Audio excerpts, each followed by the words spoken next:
Good morning and happy Aloha Friday. Sometimes these short weeks are actually the longest weeks as far as they feel. And February always kind of puts me into some kind of space time continuum where, it just kind of time takes on a different meaning in February. But just wanted to send you guys some quick updates. First of all, there was an important change to the way that school reporting and guidance happens within the state. And so the Indiana COVID 19 webpage is going to change a little bit for how schools are done. And so this is how it looks right now, but starting February 28th, it's going to look a little different. And so I'll put a link to that in there.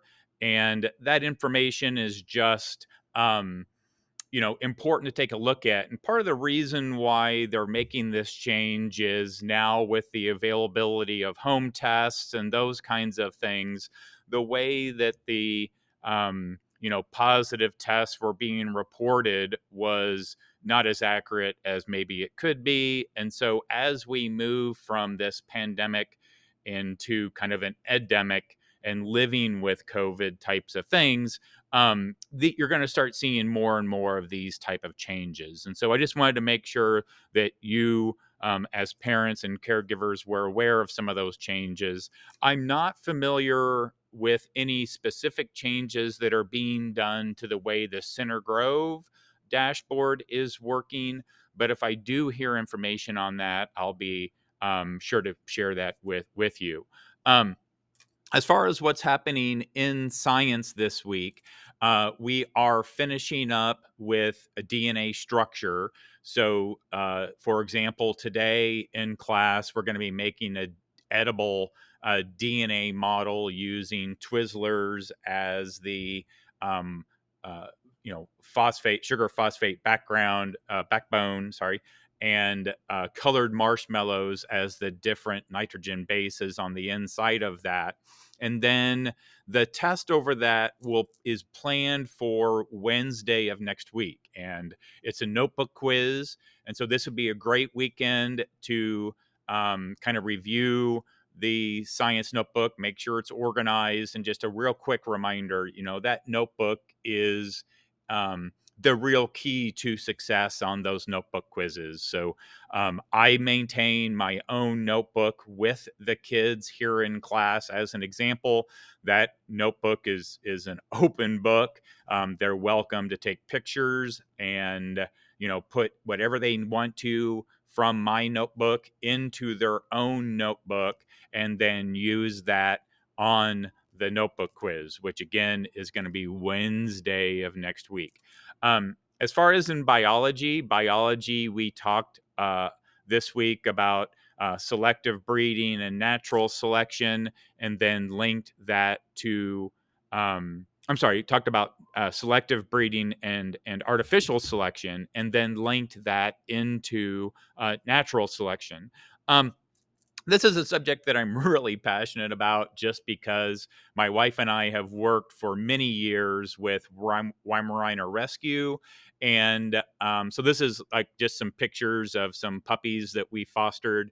The mom, Tulip, was a Weimaraner and ended up giving birth to a huge litter of mixed pups. And so, we talked about how a lot of times people will buy dogs based on what they look like versus what that dog was bred to do.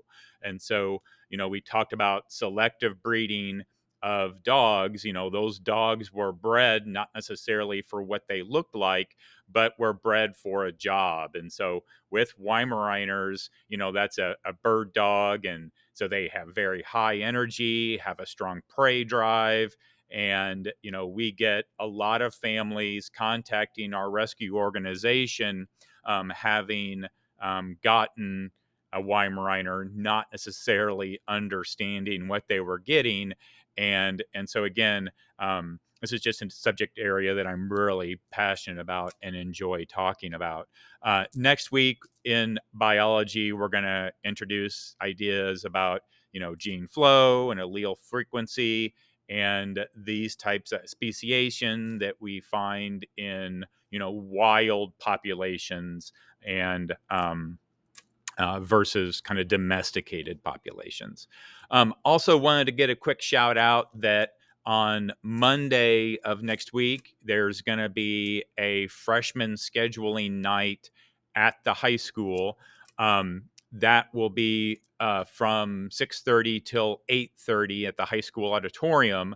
Then the following day, so that Tuesday, the counselors will meet with the students during science to go over some of that information again in a little bit more detail. So I encourage all families to attend that meeting if you're able to. If you are unable to attend, it will be shared on the guidance page at the high school. So the easiest way to do that, go there, is just go to the high school page and then go to students, and then the guidance department will take you right there.